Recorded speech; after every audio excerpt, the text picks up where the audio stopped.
Hello, everybody, and welcome to this week's edition of the Media Boat Podcast. My name is Matt. Mike is on assignment at the moment. This is episode 501, and it is August the 26th, 2025. Yep, just a solo show for me this week after our big 500th episode extravaganza last week. But there's still a lot to cover in the worlds of movies, video games, television, and music. Not necessarily in that order. As always, we always start the show with the music section. And we start the music section with the wow, already off to a great start. With the Billboard Hot 100, the hottest singles in the land this week. And none other than K-pop Demon Hunters has taken over the number one spot again.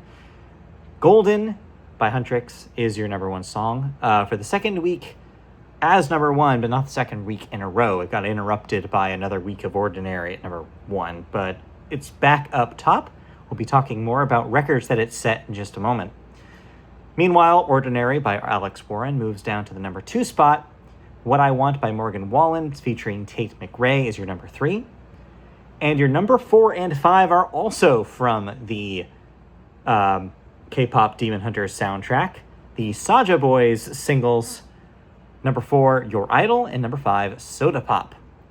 So, we will talk a little bit more about why that's setting a brand new record when we talk about the news in just a moment. But before that, we have to talk about the Billboard 200, the albums chart.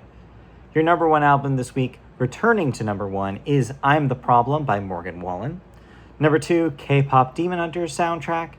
Number 3, Wishbone by Conan Gray, debuting at number 3 this week. The Last One by Gunna, moving down. And number 5, You'll Be Alright Kid by Alex Warren. So yeah, just Conan Gray as the sole newcomer this week, and Morgan Wallen returning to that top spot.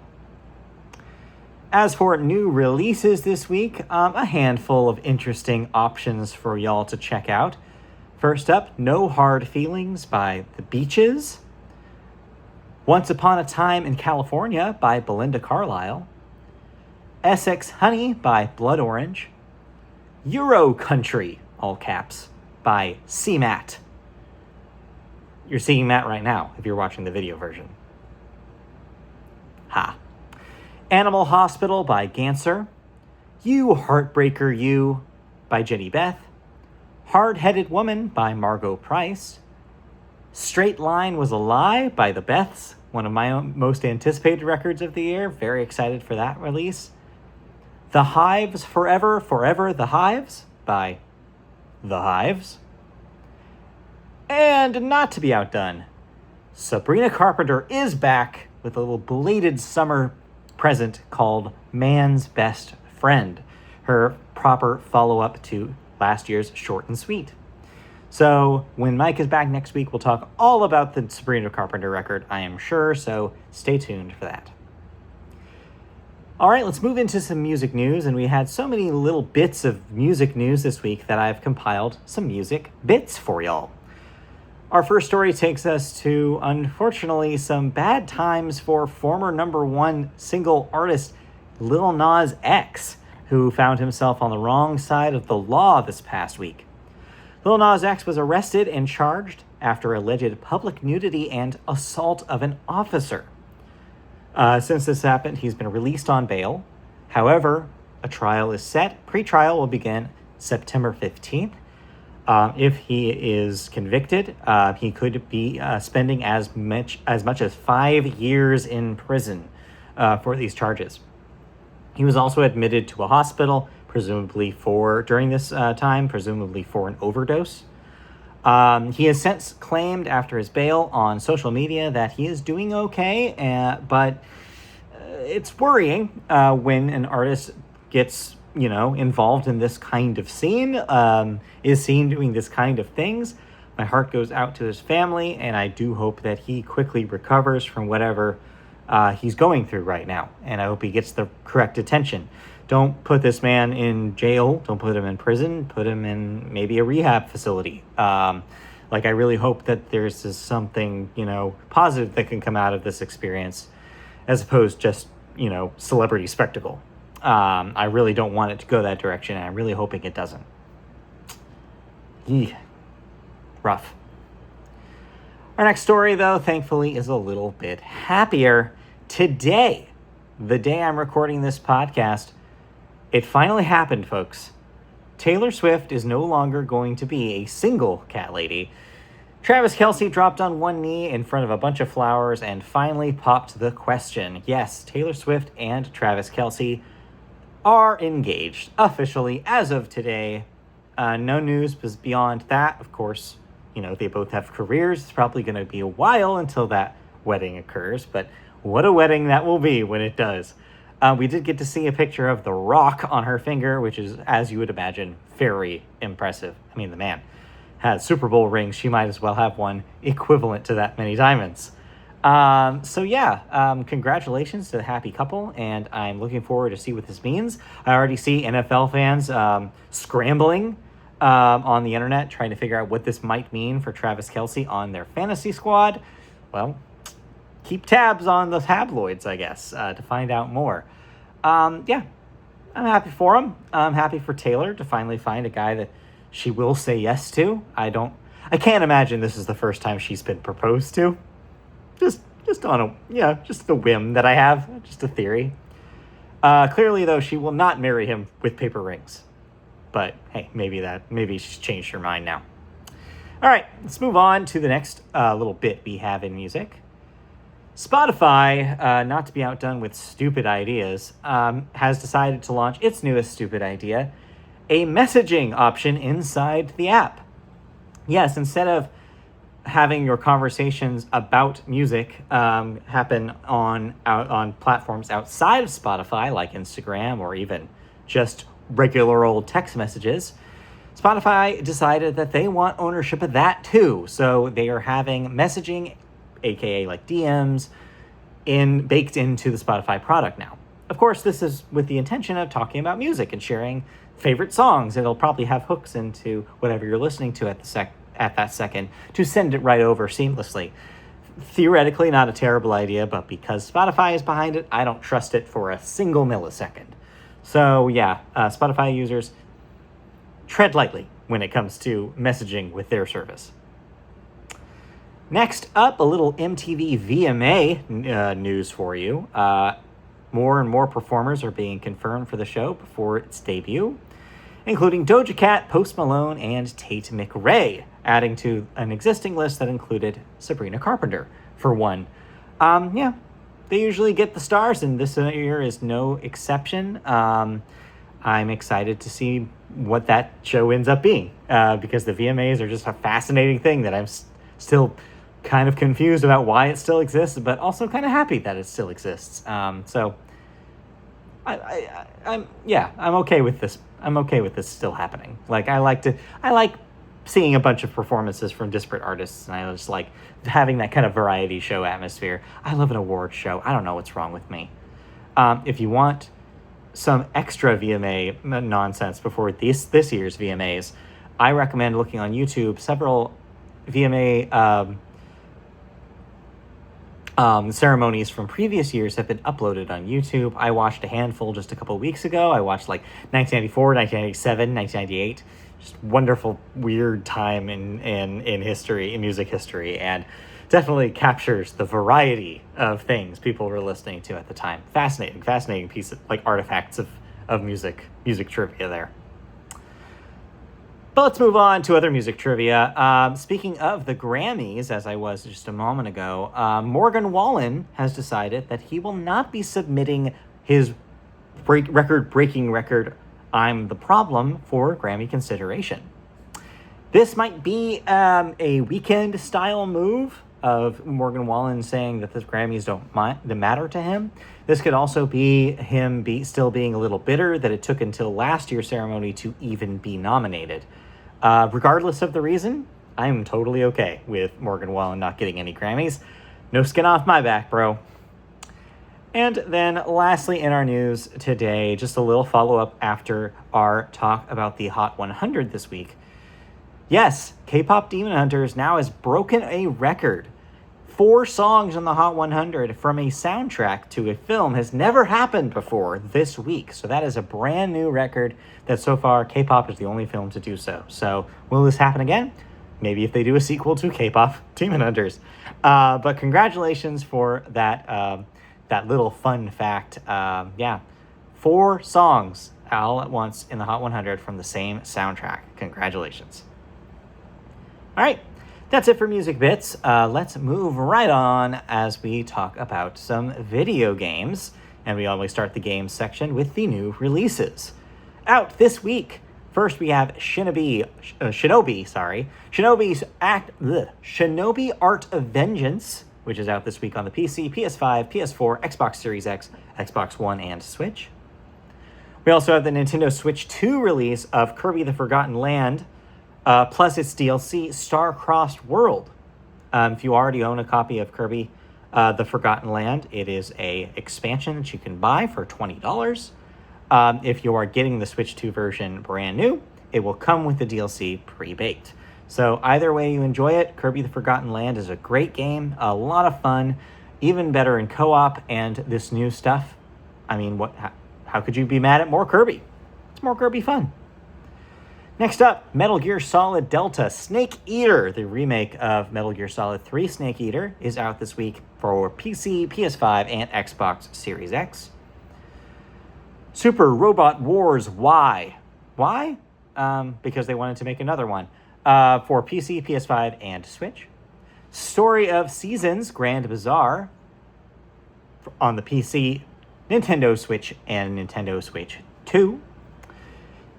Helldivers 2 coming to the Xbox Series X for the first time this week.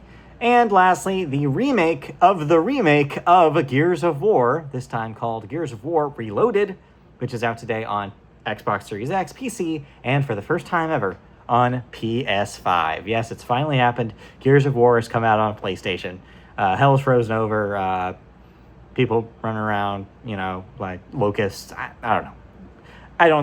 Look, I just realized I made a Gears of War joke without even trying to make a Gears of War joke. Pat myself on the back for that one. But yeah, Gears of War, good game. I don't know how much it holds up. I played it a long time ago. But now PlayStation owners can experience it for their first time. Speaking of PlayStation owners, that is the perfect segue into our news section, and our first video game news story is about the PlayStation 5. Hope you got one, because the price of that box is going up. Yes, the PlayStation 5 has had a price increase in the United States as of August the 21st, this past week. According to Sony, quote, "Similar to many global businesses, we continue to navigate a challenging economic environment. As a result, we've made the difficult decision to increase the recommended retail price for PlayStation 5 consoles in the US." End quote. So, here's the down low. A PlayStation 5 with the disc drive is now $549.99. The digital edition without the drive is $499.99. And the PS5 Pro is now a whopping $749.99. That is $750 bones to get a PlayStation Pro. You might as well just build a PC. Like, you could probably make something a little bit more powerful than the PlayStation 5 Pro for $800, and that's only $50 more. I'm not saying you should do that, but it's looking like it might be the better option for your money. Needless to say, the lines are blurry here. It's unclear whether Sony really needed to do this, or if this is a move taking advantage of people expecting prices to go up over fear of tariffs. I'm not sure which one this is. I'd rather it be the latter than the former, certainly, and I don't want to believe that Sony is gouging us on purpose. But this stuff is really hard to navigate and hard to figure out, because it could literally be for any decision, and they've made the decision regardless, and now we live with it. So maybe this is the time to sell your PS5, if that's something that you were thinking of already doing. Who knows, but them's the breaks, I guess. But don't worry, video game news doesn't have to end on that bad note. I do have a little bit of a bonus story this week, because it's finally happened. Hollow Knight Silksong has a release date. Yes, the butt of much speculation and many jokes and memes over the last 3 or 4 years since its announcement. Where is Silksong? Oh, Silksong's going to be at this presentation. Oh, Silksong's in the Nintendo Direct. Oh, Silksong this, Silksong that. Well, finally, people can stop talking about Silksong. Oh, wait, what am I talking about? They're never going to stop. Well, at least they'll talk about different things about Silksong besides when it's coming out, because we now know it has the release date of September 4th, 2025. Yes, mere week away from playing the next Hollow Knight. Can you believe it? The game is coming to PS5, PS4, Xbox One, Xbox Series X, Nintendo Switch, Nintendo Switch 2, and PC. Game Pass users, even though I don't recommend you do it now, will have it on day one. I've never played Hollow Knight, but I've heard good things, and people have, like I said, been waiting for this game with bated breath, so I'm very happy that they finally get what they want, and it's very, very soon. Okay, that's it for video game news this week. Mike wanted to mention that next week when he returns, he will be able to talk about Sword of the Sea, which you may have already seen him stream on our Twitch channel, twitch.tv/MediaVote. If not, I'm sure he'll tell us all about it next week. All right, I guess I should probably mention the other small news story that happened. Apparently, the team that made Sword of the Sea, unfortunately, got gutted after the release of this, despite the well-received reviews. So, game development remains a hellhole. All right, let's move on to the second half of the show, where we start with television, and we start television with the Sports Corner. We start with one of Mike's favorite stories to follow, the Little League World Series Championship. Summerlin, south of Las Vegas, Nevada, has beaten Fairfield National of Fairfield, Connecticut, to win the United States Little League World Series Championship. However, in the World Series, that has worldwide competitors, Chinese Taipei, aka Taiwan, as we know it, beat Nevada 7-0 in that championship, ending a 29-year title drought for Taiwan, and 7 years since an international team even won that tournament, usually dominated by the U.S. with teams like Hawaii, as we've covered before. So yeah, congratulations. I'm sure all the players were adorable, and I'm sure it was a fun game to watch. Next up, yes, NFL fans, as I mentioned earlier, you are prepping your fantasy teams because it is just 9 days away until the NFL season gets started in earnest on September 4th. So when you're not playing Silksong, you can watch some football.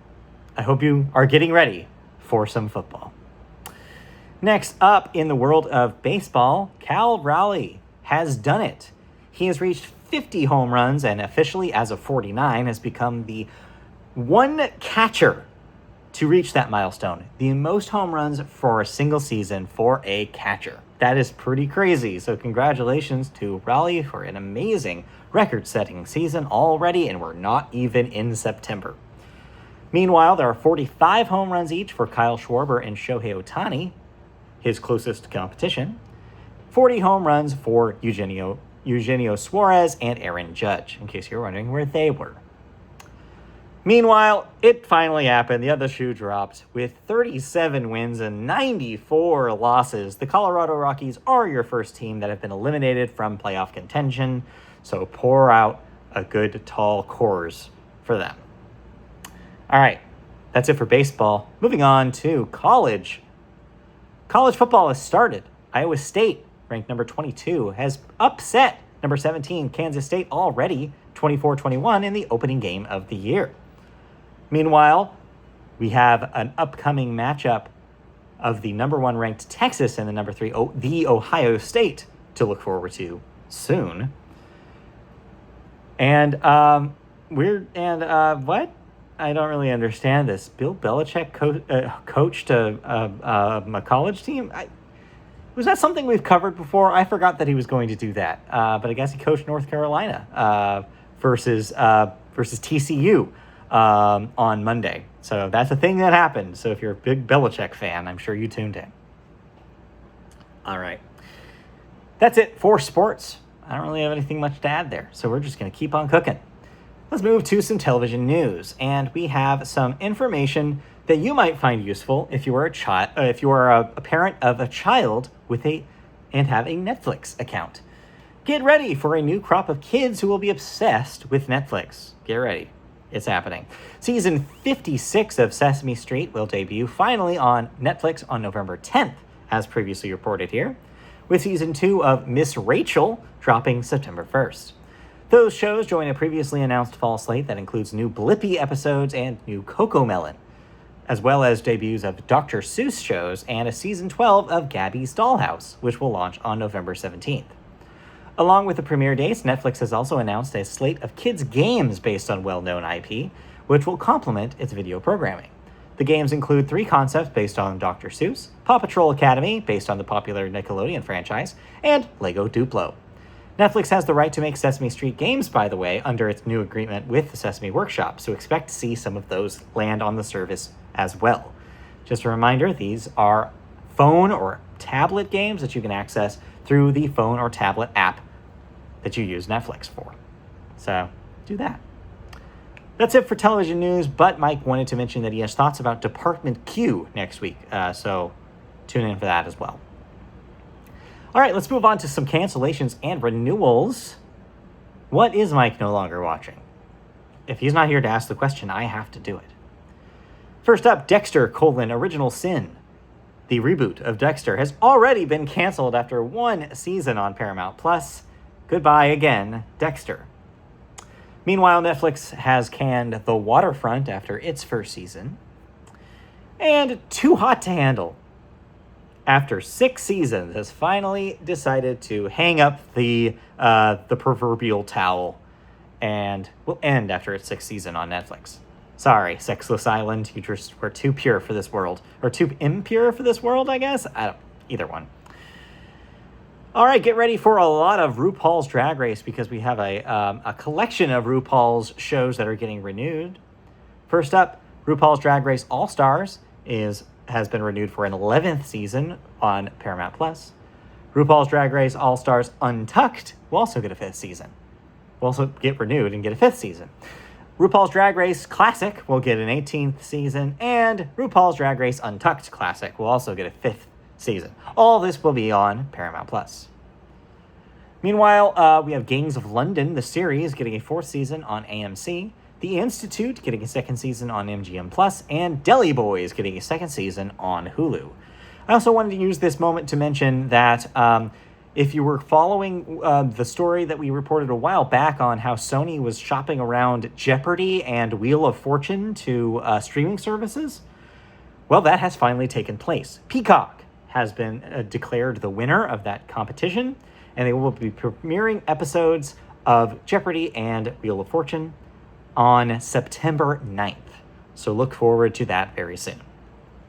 All right. Let's move on to the last section of the show, which is movies, and we always start the movie section with the weekend box office. Your number 1 movie, blowing away our expectations, our bets, and a lot of people's expectations. K-pop Demon Hunters Sing-Along.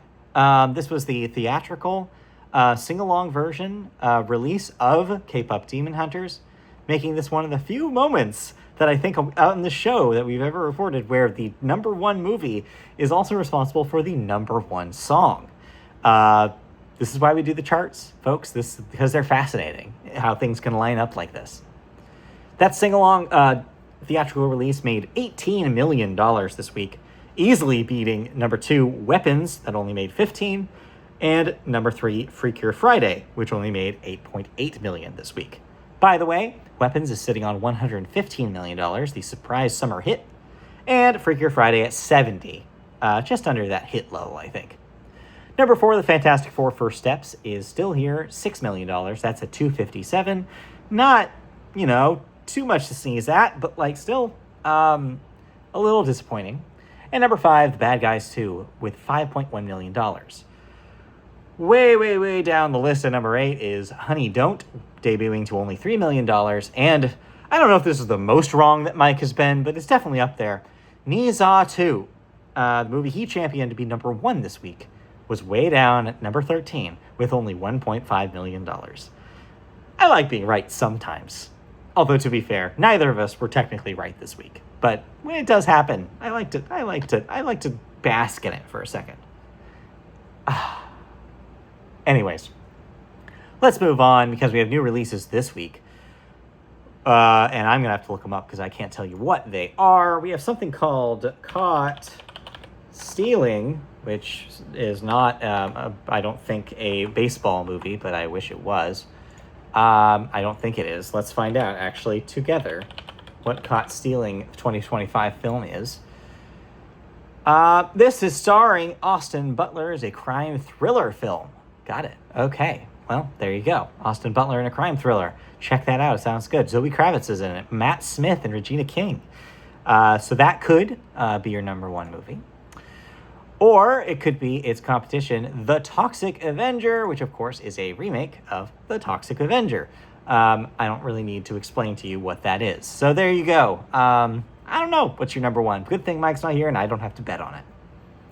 All right, let's move on to our movie news this week. And our story takes us to a very familiar topic here on the Media Boat Podcast. The digital purchases you make, are they really yours? Well, on Friday, another proposed class action was filed in Washington federal court against Amazon this time over a, quote, bait and switch, unquote, in which the company allegedly misleads consumers into believing they've purchased content when they're only getting a license to watch, which can be revoked, of course, at any time. The lawsuit stems from a customer who purchased Bella and the Bulldogs Volume 4 on Amazon in May for $20.79, but soon lost access to the title due to Amazon losing their distribution rights. A different example, if you bought Downton Abbey through Amazon as the 5 seasons came out between 2010 and 2015, you would no longer have them as of last year. The way in which digital transactions are structured, the lack of transparency around them, and the streaming landscape is partly why physical media is getting kind of a little bit of a headway, like a little bit more talk these days. DVDs offer the ability now and forever to bypass that complicated web of licenses and leave fans unable to access their favorite titles. Note, this is not me editorializing, this is Mike editorializing, I'm just reading it. Yeah, we preached, this before. We've talked a lot about digital licenses when it's happened on the Sony and the Xbox stores. You don't own this stuff. You don't. As much as you'd like to believe you do, you don't. When those deals go away, they no longer can hold it and they can revoke it from your collection. They can just be like, nope, sorry. So yeah, making backups is incredibly important. Buying physical releases when you can and if you can, very important. I saw this past week that Best Buy has now decided to reverse their choice of removing Blu-rays from their online store. Still not in physical, but in their online store, and they are carrying Blu-rays again. So, we're making a little bit of progress there, perhaps, after the lack of progress before when they took them away. The state of physical media seems questioned, especially in a time where also people are mad at Nintendo for the not game carts for the Nintendo Switch 2. It's all just a giant, F you to the consumer when they do stuff like this. And I get why, but still, there's no excuse.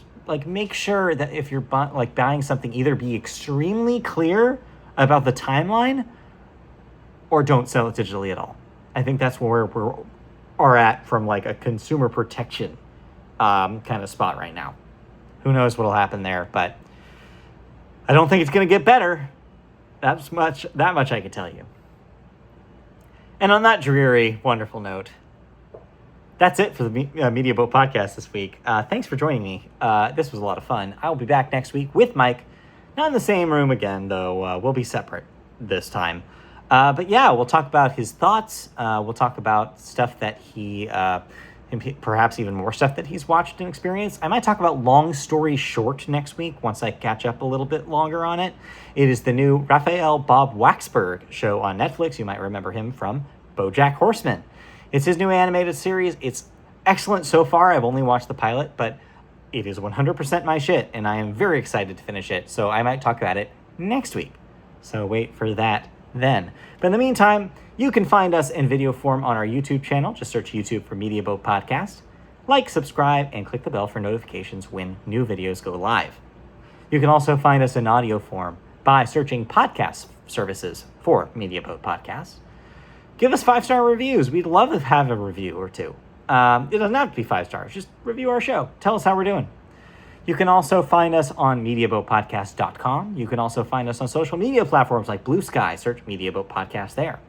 You can also find us lastly, but definitely not leastly, if you will, by emailing us at mediaboatpodcast@gmail.com. If you do that, we'll read your question here on the show. It can be anything. It could be a question, a comment, feedback. It could be judging us. I don't know. I don't care. Just reach out and we will touch base with you.